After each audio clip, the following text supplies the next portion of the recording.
On the 22nd of this month, an American website ran the false story, I say again, the false story, that Queen Elizabeth II had died. Now, given that she's 95 years old and recently contracted COVID, it does sound plausible.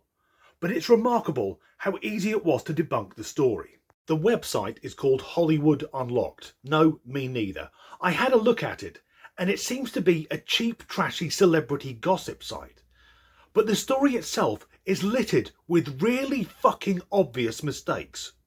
It was falsely claimed that on the day when they had falsely said she expired, the Queen was meant to be attending the wedding of the editor of British Vogue.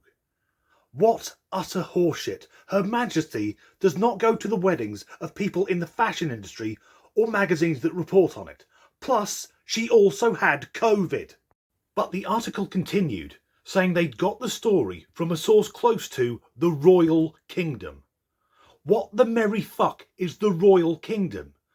England, Scotland, Wales and Northern Ireland, that's the United Kingdom, and we have a royal family. But the Royal Kingdom doesn't exist. And if a lone palace guard had found the Queen laying dead and decided to leak it to the press, well, that's a career ender. He, she or they, them would never work again. So I would have thought, to get the biggest payout, they would have gone to one of the media giants like CNN or Sky News, rather than a tin pot organisation that publishes crap stories about celebrities.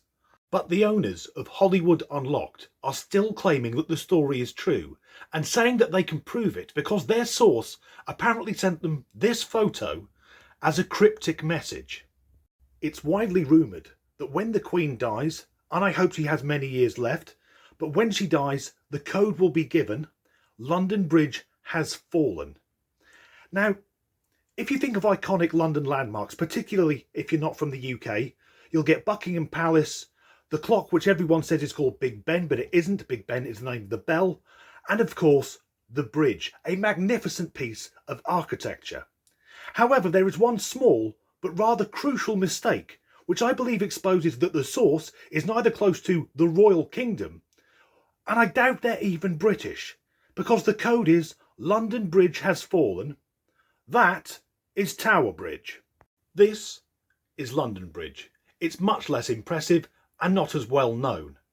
But this is a short video to demonstrate that there are some journalists who just type fucking anything. They're lazy, they don't check their sources. I mean, even when I do a video, I go to multiple news sites, because a rule of thumb is, if there's a story and it's only in one place, it's probably bullshit.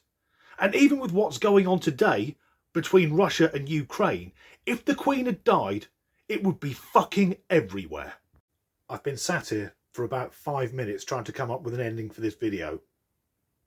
That hasn't been successful, so as ever, thanks for watching.